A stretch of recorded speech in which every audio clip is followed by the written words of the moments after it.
for rock bands, and he has performed versions of this show tonight 2 summers in Edinburgh Fringe Fest in Scotland. It's called God Bless Merica. It'll take a miracle to fix it. Quite a few months ago, a few AHA officers and I were at the Comedy Club on State Street in Madison, and he was there doing some comedy, and he mentioned some kind of sketchy stuff about religion that seemed a little critical.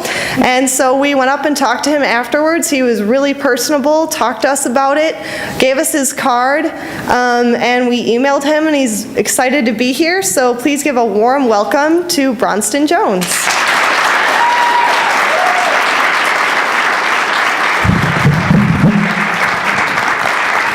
Thank you, my brothers and sisters. Welcome to the Cathedral of Comedy. As I stand up here on the altar of atheism and agnosticism, speaking from the pulpit of punchlines, can I hear a amen? Can I hear a ha, ha, ha, hallelujah? And in 10 seconds, I got you guys into groupthink, and all your brains are synced together into a mob crowd. Good job, free thinkers. I got to tell you guys this. This is one of the most exciting gigs I've done in a long time, because usually I'm at bars and I get to talk about what's in my pants, and that has already been covered tonight, so I don't have to do that. I will warn you, normally I talk to drunk people, and most of my material was written drunk, so this is going to be a challenge. But I'm excited to do this, and first things first is I think everything can be solved with a sense of humor, right? I was almost going to rename this act today instead of, earlier we had the speech, why are you atheists so angry? And I want to go, why are you atheists so funny? Are we not some of the funniest people you've ever seen? It's because anything can be made funny, and I think if you make it funny, laughter releases dopamine, it releases serotonin, it releases endorphins, and if you can make somebody laugh at their own hypocrisy, you might change their mind. So I call it educating while entertaining, laughing while learning, and let's make fun of you guys for a second real fast. First things first, love the logo, is a brain with a rainbow on it, which is why you have no Christians in here, because they're like, God damn it, they're trying to feed that gay brain, get inside of our kids. Why is there a fork stabbing the brain? What is going on? Is that with like, religion's here, get rid of it? And then something else I saw that was amazing is that AHA logo up there, the American Humanists Association, is that what it is? Association of Humanists of America? I don't know, I don't do any research. This is also weird to me. I'm following 2 days of experts and PhDs, and then there's me. Basically, I read the Bible just enough to make fun of it, to use what I needed. I look at the news just enough to make fun of it, to get what I need. I don't care about the whole picture, which could make me a good Christian. Or Republican, basically. But anyway, I saw that logo and I loved it. I'm like, that's awesome, because it's about truth, and it's about math, and it's about science and physics and chemistry. It's an atom, and it's about what we're really made up on. And then what I did is, because this whole thing is about trying to spread truth to people, get inside their brain and really teach them something, get them away from the craziness of religion, right? And then what I do, because I'm a nerd, is I looked up what has 3 electrons. Does anybody know? Lithium, which is what we use to keep crazy people not crazy. And that is a gift from comedy. Comedy works in mysterious ways. Welcome to the church. Here's the other thing I will tell you. This is, most stand-up comics, we won't do college gigs anymore. We won't.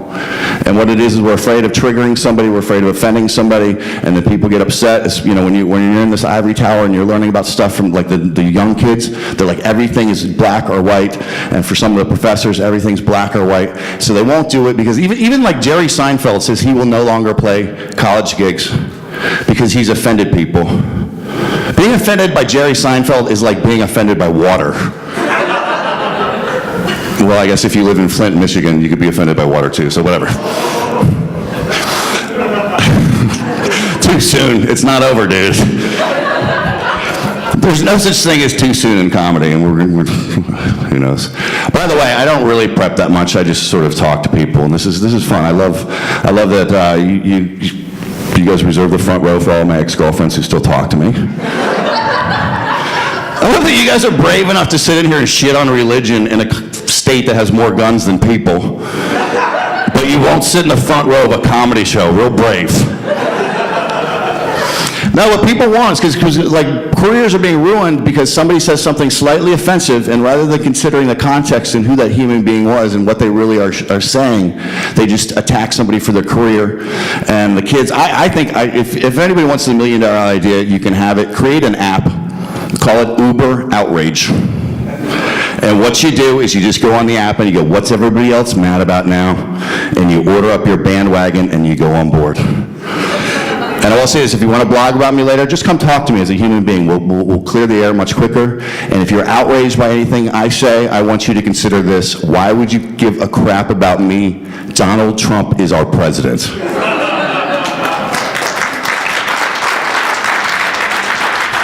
And you don't even have to go to Washington, D.C. to be outraged.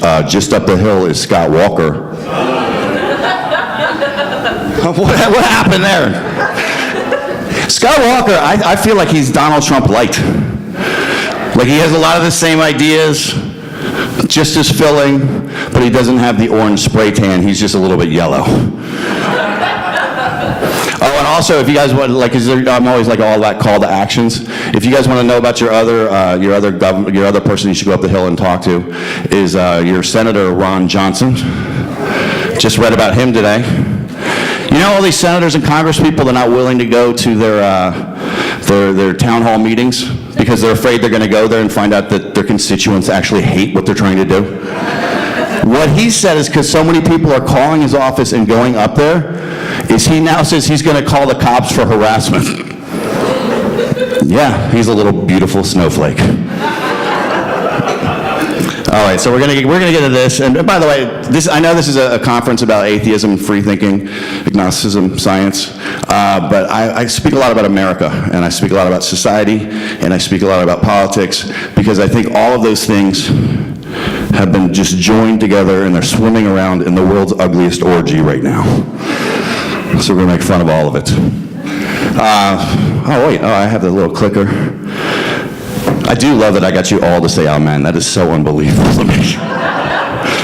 And this moment in time existed for about 1/100th of a second, and now you can see me praying. All right, I do the show, and what it is because I think this is I know Donald Trump is our president, and he might solve global warming with the nuclear winter, but the problems of America are more than just him. The problems of America underlie it, and so I want to talk about all of that. And by the way, just in case anybody's concerned, I do love America. I love everything our country stands for. It stands for some beautiful, amazing concepts. Right? It stands for equality, stands for freedom, stands for democracy, stands for opportunity, and it still stands for all of those things today, as long as you were born white into a billionaire's family.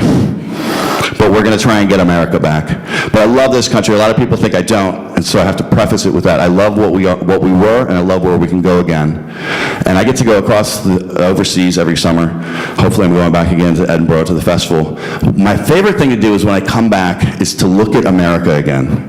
And have you ever seen something in our country that is so American that you're like, that could not happen anywhere else in the whole world? 2 years ago, I saw the most American thing I've ever seen in my entire life. I was in Arizona. And this is more American, by the way, than apple pie filled with pesticides. It's more American than baseball players lying to Congress about using steroids. I saw this happen. I was standing in line, and the woman in line in front of me pulled out her Bank of America Visa credit card to purchase a $1 Coca-Cola in the McDonald's inside of a Walmart. That is a modern-day Norman Rockwell painting. That is all of America summed up in one transaction. I was so excited. I was like, oh, that is America. That is. I almost started chanting USA, USA, USA. And I will tell you this: never start that chant in a Walmart. You'll never get out. And I saw it, I'm like, that is it. That's all of America. What could be more American than that? And then she showed me. She took that 32-ounce cup of high fructose corn syrup and she handed it to her little kid. And when I say little kid, I mean he was short and young, but he was American. He was pushing 250 fucking pounds already. Oh, I hear the O's. Like right now, a lot of women are out there like, oh my God, that's mean, that's mean. I am not mean. I just saw that kid. I didn't feed that monster. Bless his heart. Bless his little heart disease. Bless his tiny hardened arteries. He's so small, but he has high blood pressure. No, seriously, guys, can you please bless his heart? That's the only health care this kid's going to have in about 2 months. It's crazy. It's the world we live in. And by the way, I've been accused of fat-shaming children for that story, and I will never, ever fat-shame a child.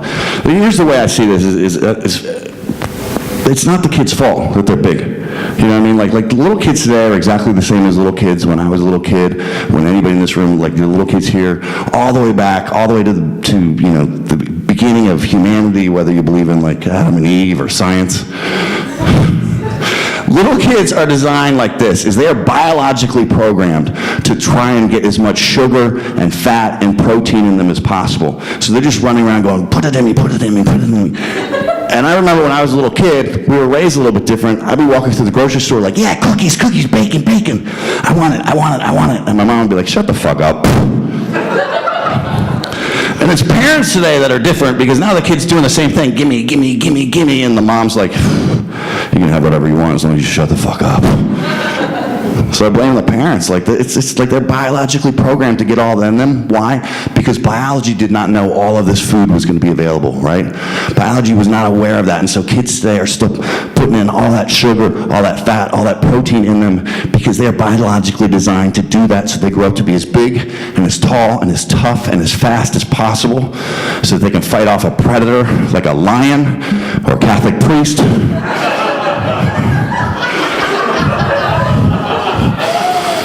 Crazy. I think this crowd's going to love this next joke. I wasn't sure if I should do it. I don't understand this. How can anybody still be Catholic anymore? Was anybody in here raised Catholic? Was anybody still willing to admit that they're still Catholic? Like, even if somebody's a Christian, I kind of get it, but how can you stay a Catholic? This is how I look at it, because now it's proven. We know it for a fact. It's documented. Like, not this priest, not this pope, but the last pope. Actually, this pope, I loved him because he was all about, like, evolution's real. A good atheist is better than a bad Christian. He says all these awesome things. And then 3 days ago, he just commuted the sentences of a bunch of kitty touchers. And I was like, Jesus, he's as horrible as the rest. But the last one, we have documented proof that he was actually signing papers to transfer priests from one parish to another, like Father Fingers. They just moved him around, and I'm like, how could you still be that way? And this is what I say to Catholics. Feel free to use this analogy if you like. Imagine everybody likes food. Food is religion. You decide that hamburgers are your favorite food. You want to be a Christian, right? But if you found out that the CEO of McDonald's was basically signing papers to the regional managers to shuffle managers from different stores because some of these managers were putting their secret sauce in the Happy Meals, would you still eat at McDonald's? I love that this has just turned into a TED Talk. You're like, fucking go. You take Trump. It's nuts. Oh, you guys know this is, do you know, here's a little trivia for you. Do you know the historical significance or the actual official name of the white part on a priest collar? Do you guys know what this is? What it was, that didn't happen until about 300-400 years ago. They started putting this on priest collars. And what it was is that everybody's wearing all black, but some of the priests started having some bleach stains right here, and they figured they could hide it if everybody wore that. And so the official title of it is called the Catholic Clergy Little Kitty Cum Catcher. You're more offended by that than the actual priests. And I will tell you, that is officially what it's called, and I know that because I saw it on the internet. I saw it on Wikipedia, because anybody can edit Wikipedia. And every time I go there, it seems to say that when I leave. See, atheists were funny. Back to that kid and his mom, right? Is that kid, man? He was so excited. He had that huge soda. He had this huge soda, and he just started sucking on it. He was like,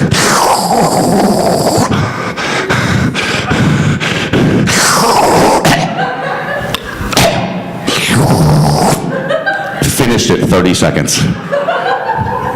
Right, and then that sugar rush hit him. He started going.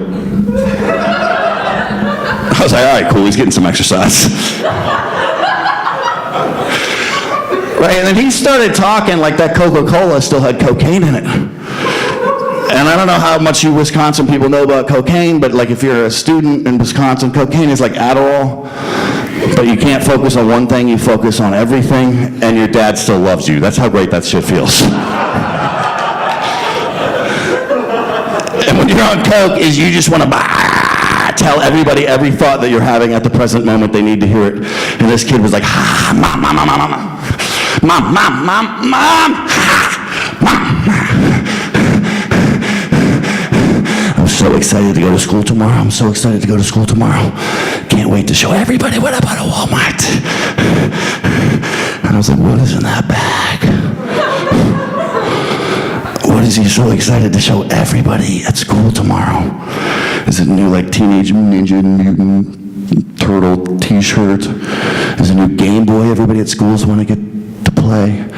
Or is he excited to walk into school tomorrow and show everybody his new AR-15? That's a gun for my super liberals. Our country is crazy right now. We are so crazy about guns. I just can't wrap my head around it. And I know, especially here in Wisconsin, you got hunters here, and I get it. Hunters, that's a great gun.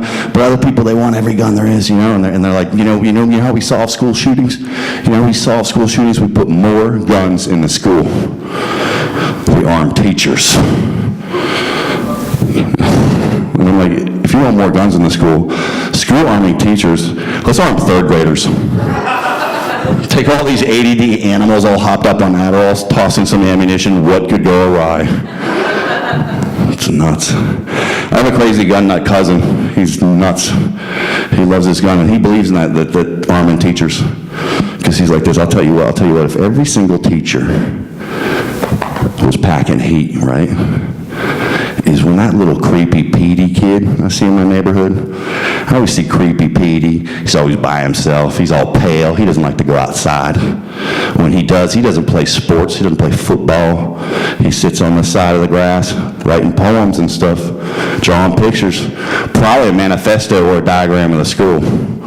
I got my eye on creepy Petey. And I'll tell you what, if creepy Petey came creeping into the classroom, the teacher could be like, not today, creepy Petey. Pow! Get back to doing what we pay her to do, which is teaching creationism. It's nuts. Go back to that mom and her kid. He was so excited. He was just so excited, And like he was just like, all hopped up, and he started like jiggling and shaking and walking his way out. And I'm like, that's adorable. And his mom was just shuffling along behind her in her Prozac and Zoloft, Chardonnay-addled haze.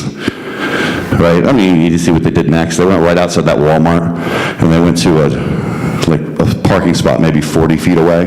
Probably a parking spot that they drove around the block for 40 minutes to find because they were unwilling to walk 40 feet into a shopping center that's the size of 40 football fields. Right? And then she picked up and loaded little chubby Chunkerman into her full-size, God Bless American-made SUV that she bought in the name of safety. Although she's now a death threat to every other human being on the road. I don't know. I see what we call a soccer mom, all hopped up on brain meds behind the wheel of a 2-ton truck. Ladies and gentlemen, that right there, that is domestic terrorism. Right? They drove past the Walmart, past Home Depot, past Borders Books. You guys remember Borders Books? Borders Books is all boarded up now because that company went bankrupt. Because somebody at that company made the brilliant business decision to try and sell books to Americans. We don't read. We can, we just don't.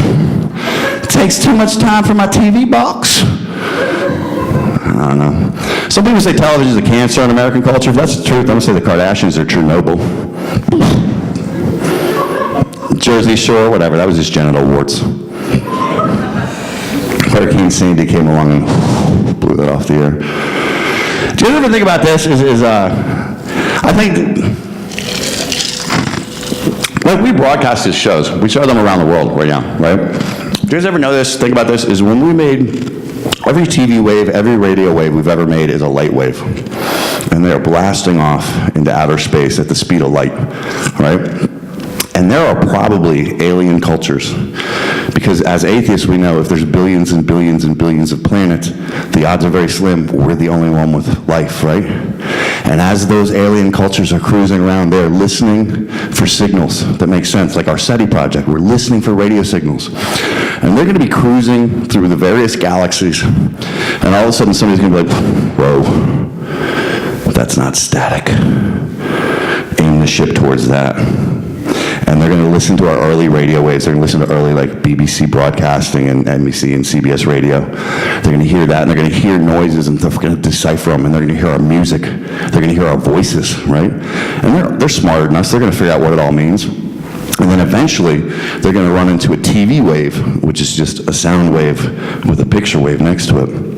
And they're going to decode those, and they're going to see what the creatures making these noises actually sounded like or looked like, right? And they're going to see like pictures of our planet, and they're going to realize like how beautiful our planet is. They're going to see how we walked and talked. They're going to see the blue marble, that famous picture, and they're like, oh my God, they have water, they have everything. They're even going to see that we are scientifically exploding and exploring outside of the planet. They're going to see the Apollo missions, and they're like, they're going to try and come to us.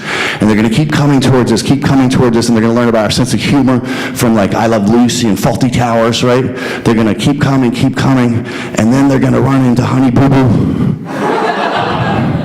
We're going to go, fuck it, they're dead, let's go.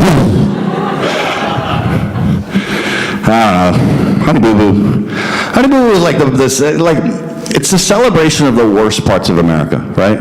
Like, if you really think about that show, is they weren't applauding her because she was smart and talented. They were applauding her because she had gumption and she wanted to do it. And that show just started making me mad because it wasn't celebrating the best parts of women or the best parts of people. It was celebrating the worst parts of America, and we watched it because they were trash. And they made us feel better about ourselves, didn't they? And I would see, that show made me so mad. I'd be flipping channels and I would stumble on it, or I'd hit a promo where they'd be like, next week on Honey Boo Boo, Mama June eats the rest of the year. Like, just awful stuff, and I would see that and make me so angry inside that this is what we're giving to the other planets, this is what we're giving to ourselves. It made me so mad that I would think to myself, like, Honey Boo Boo, not Honey Boo Boo the actual girl, but Honey Boo Boo the show, that was a 25 trimester too late abortion. Do not be pro-life in here, guys. Let's be pro-laughs tonight. Let's do it. Sure, abortion jokes are on the delivery. Let it gestate. Horrible, horrible laughs are born.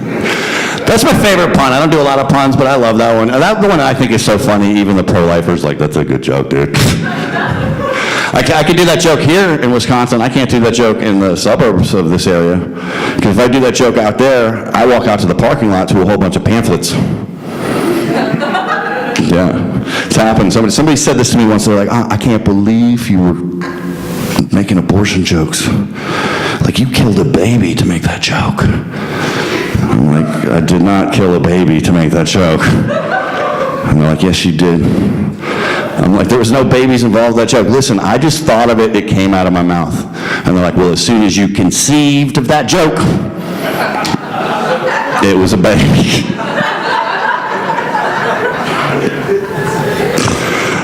I keep watching in the back of the room. There are people walking out. It's the best. All right, here's a real thing for us. Now we're getting into religion a little bit. There are pro-life people in the world. They're like, every life is precious. Every life is precious. But have you ever noticed that, and it's usually not even the Catholics who are it's the evangelical Christians. It's like people in America who went, Catholics are nuts, but watch this. do you ever realize this is the more pro-life somebody is, the more apt they are to be pro-death penalty? Yeah. You guys, I'm pro-life, except for that motherfucker gassing. And I can't wrap my head around it. And I got in a discussion with this with one of my cousins. I grew up when I was really small in Kentucky. I still got these people in my family. And I was like, I don't understand. I'm not even going to get into a pro-life argument with you. That's just keep it off me and any woman, right? Be that way if you want. Think what you want for your own life. But I go, how can you be a Christian and be pro-death penalty? Like, how does that make any sense? And he goes, it's easy. I could be a Christian and believe in that because it says it right in the Bible. An eye for an eye. He killed somebody. Done. And I'm like, that is in the Old Testament. In the sequel, the one where your hero, Jesus Christ, actually flies down from heaven, you named your religion after Christ. He pretty much overrules everything in that other book. Right? Like Christians, they always love to say they're sinners. I said to him, I'm like, you're a sinner. I said, what does Jesus say about death penalty? He says this, he stood up from the sand. They were testing him. There's a prostitute. The Philistines came over. They wanted to throw rocks at him or something, right? And he stood up from the sand and he said, hey, let he who is without sin cast the first stone. All right? And my cousin, he calls himself a sinner. And I'm like, if you're a sinner, how can you cast that stone? And he went, well, let me think on it. Well, Jesus died for all my sins, so yeah, give me a rock, I'll throw it. I'm like, I don't think that's the right thing. I'm like, it's favorite question for Christians is, what would Jesus do? Right? They love to say that. Is how do you lead your life in a Christian way as you approach every single situation like Jesus would? What would Jesus do? Was Jesus out there executing people? And he's like, well, Jesus without sin, so yeah, he's probably rocking people left and right. And I'm like, I don't think so. I'm going to tell you this. I have not read the whole Bible. I'm not even going to lie. I haven't read the whole Bible. But I'm telling you, if those sections were in there, my friends would have sent me there because they knew I would have enjoyed it. But I'll tell you what is in the Bible. I'll tell you one thing that is in there that I do know for sure is what Jesus actually did. And if you think about this, what would Jesus do? If you think about what Jesus did, I think Jesus Christ is probably the most anti-death penalty character in all of history, religion, literature, however you want to look at it. Because if you think about what he did, Jesus Christ was so against the death penalty that he came back.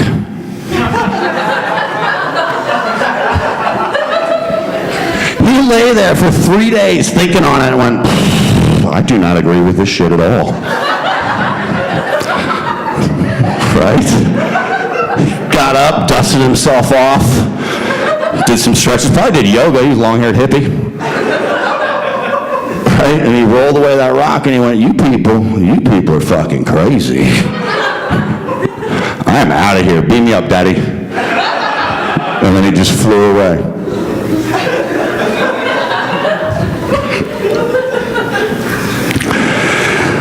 Christians, man, I love them. Talk about creationism earlier. Here's my issue. Is my real issue with religion is it prevents advancement in science. Right? Is like right now, your governor is actually trying to cut educational fund. I mean, our entire country is, but your governor specifically to this institution of higher learning, this institution that their motto used to be quest for truth, right? And they're trying to end people being able to learn. And I was like, that seems so unchristian. And then I realized that's actually not unchristian at all. If you think about it, limiting education is right where the Bible starts. Chapter 1, a guy was sitting there and he said, I'm bored, made up everything. Chapter 2, he put in a couple people to run around. Chapter 3 of Genesis, he threw in a tree. They ate from the tree. That tree was called the tree of knowledge. And he came down and went, I told you to say stupid.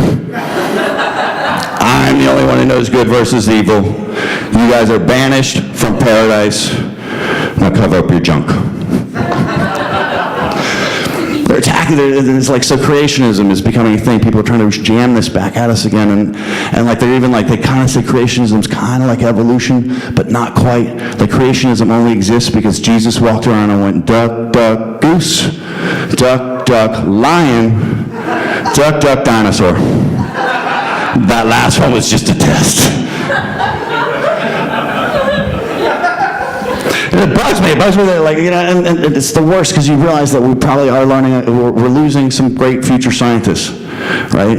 You know, actually the weirdest thing to me is this, I used to say we're losing future brain surgeons, but then you guys remember Dr. Ben Carson? One of the, like, of those 16 people on that initial Republican podium, he was like the smartest one of all. He had more degrees than all of them put together. This guy was one of the greatest brain surgeries this earth has ever created. But every time he opened his mouth and said something, weren't you like, I don't think brain surgery is probably that hard.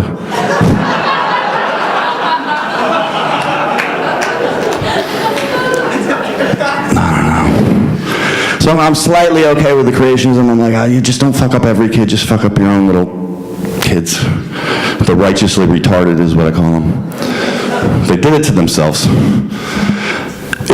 My main issue is this, is they're trying to fight other things that actually matter, other things that affect every single person on the planet, other things that affect all future generations. They don't believe in climate science. They do not believe that human beings can affect the climate unless this is a bunch of gays hooking up, then they're like, oh, send in a hurricane. But it ruins, it's like our world could end, you know? It very well could end, but right now Trump is demolishing all our EPA, taking it away. And we need to fight that, and I've tried to figure out how to do it, and I think we need to do it the way Republicans do things, is they are masters of branding. Remember, there was an inheritance tax that only affected people with $5 million or more. They call it a death tax. You die, and they're taking half your trailer.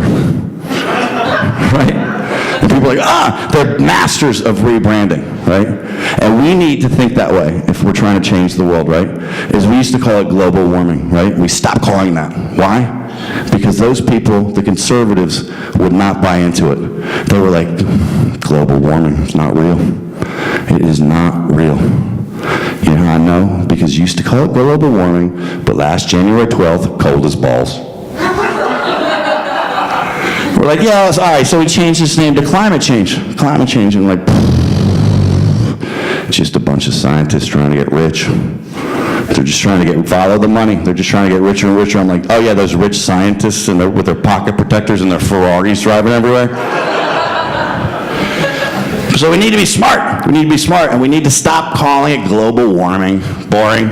Stop calling it climate change. Oh, the weather changes. Right? Call it something else. This is what I'm telling you guys to call it. Call it the war on weather. If there's anything the right in our country loves, it's a good goddamn war. Fuck, based on Iraq and Afghanistan, they love a bad one too. They don't give a shit. Just bring out the toys.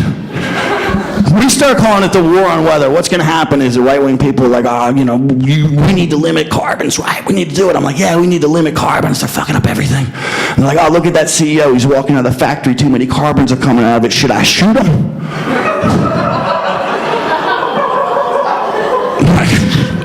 Not really going to help anything, but trust me, if you feel like it, if it's a cock brother, go for it. Right? Hurricane clouds coming in. Hurricane clouds are like, fucking hurricane! Should I shoot missiles at it? I'm like, it will not help, but Raytheon will make some money. Fucking do it. It's crazy. We'll solve it. Yeah, you know, you want to save the whales, send in the Navy SEALs.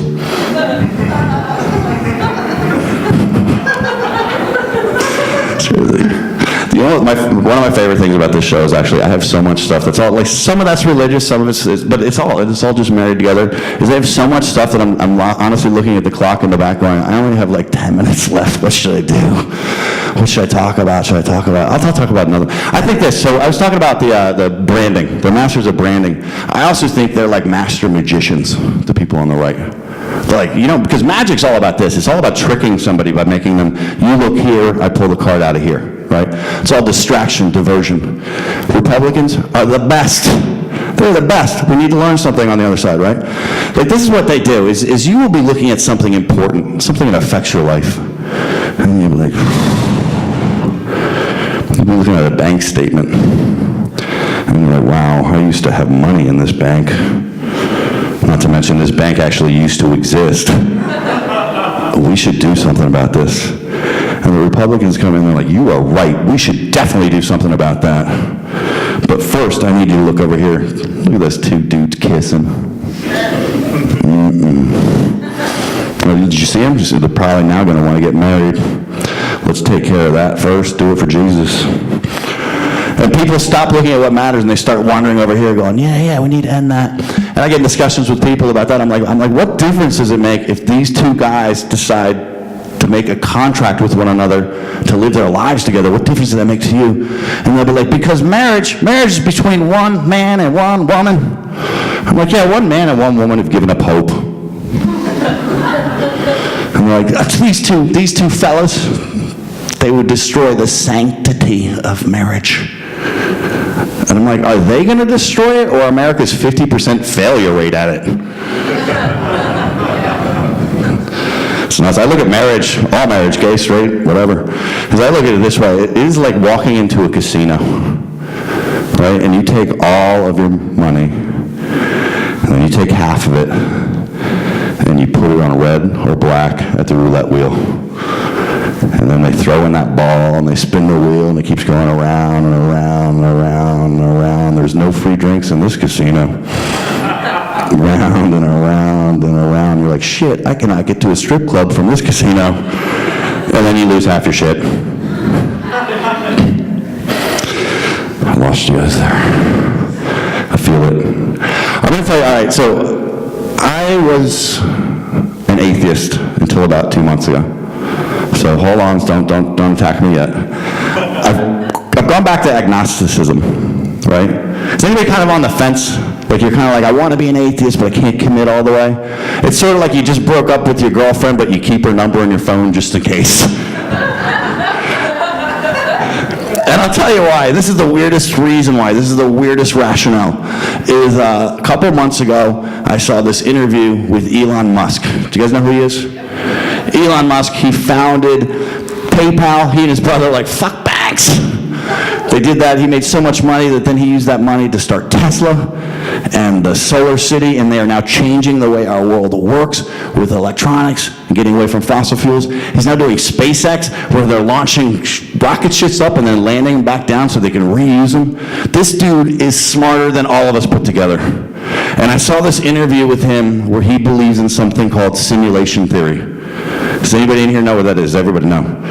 Simulation theory is this. It is the theory that none of us are real.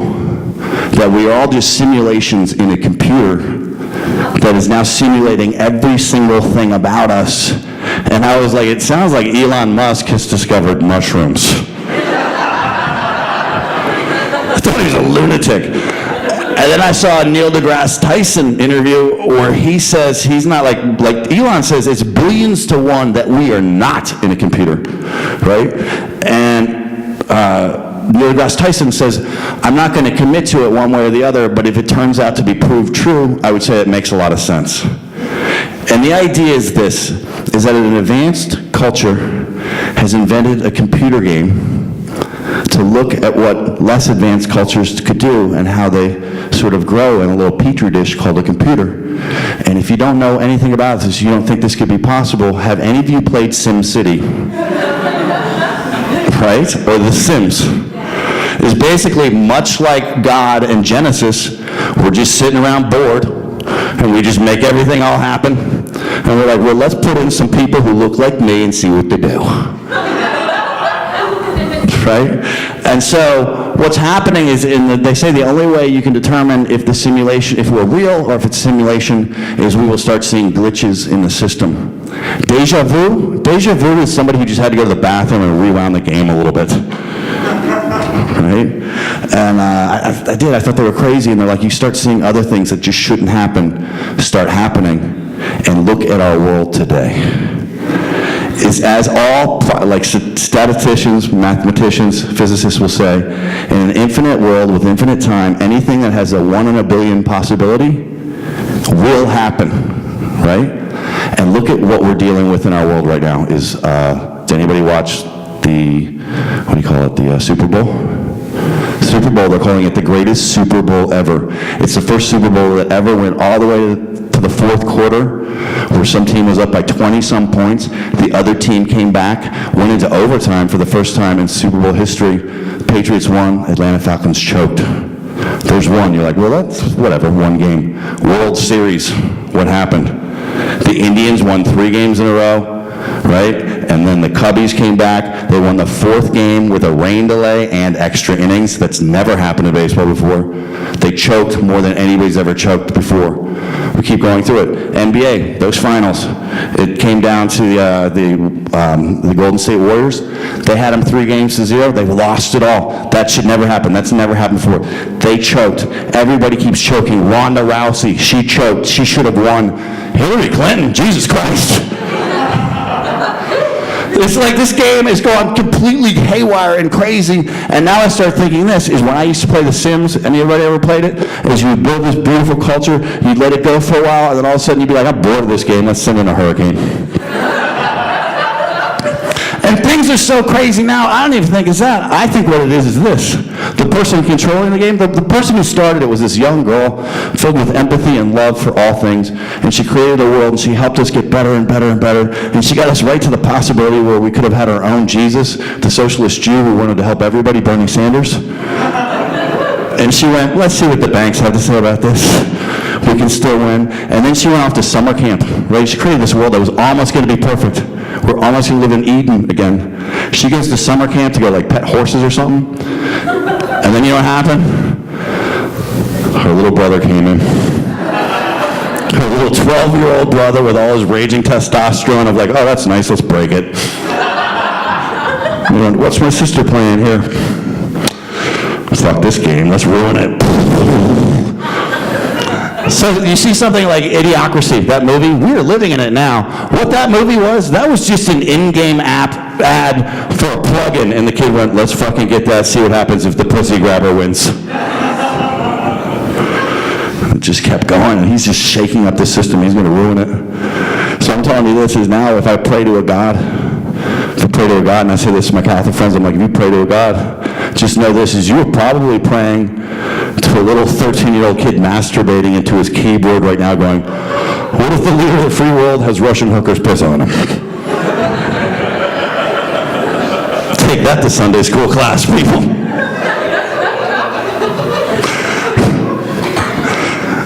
I love being able to turn a computer joke into just a little kid just jerking off.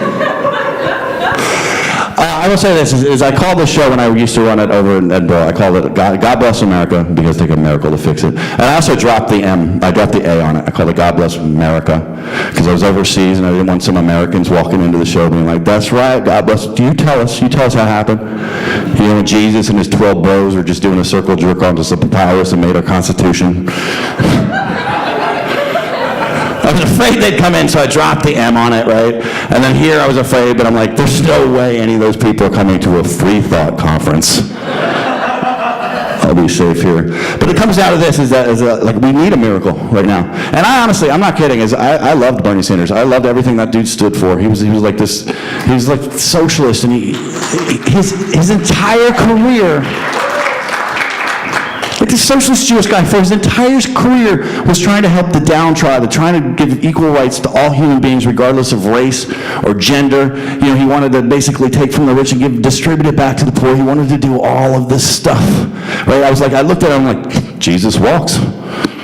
And then it didn't happen. And I was kind of like, I thought he was a miracle. I thought he was going to do it. And I was so upset when that didn't happen. And I'm really upset now that Hillary didn't even have a chance to do half of what he was trying to do. And I realized we're in a really, really weird world. And rather than wait for the miracle, we need to start making the change ourselves. We need to be the miracle. My fellow atheists, agnostics, people involved in science, people who give a shit about facts and reality, you need to be the miracle and go out and help other people understand the world that we actually live in. So I'm just going to say this in closing. It's thank you guys for doing this festival. Thank you for supporting it, being a part of it, and go out in the world and just be a miracle. Thanks, guys.